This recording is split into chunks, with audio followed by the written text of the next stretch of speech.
saya nak gaulkan dengan tangan dulu supaya lebih senang untuk transfer dalam mangkuk mixer nanti. Jangan takut bila kamu tengok dia dough ni macam kasar sangat ya. Dia belum sedia lagi. Dia kena ada masa untuk bagi dia absorb air, absorb semua barang-barang yang kita campur kat dalam tu. Saya akan tambahkan 2 sudu besar olive oil. Bagi mesin kita buat kerja. Kalau tak nak guna mesin pun tak apa ya, boleh guna tangan. Saya akan tunjuk kamu macam mana nak uli roti. Start slow.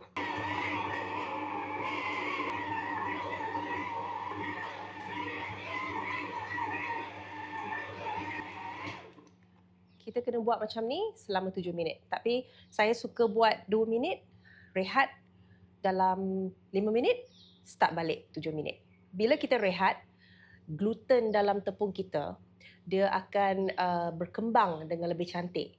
Jadi roti tu akan, kita punya mixture tu, kita punya dough roti tu akan jadi lebih kental dan lembut dan shiny. Bila dia cukup kental, macam elastik, baru dia ready untuk kita bentukkan.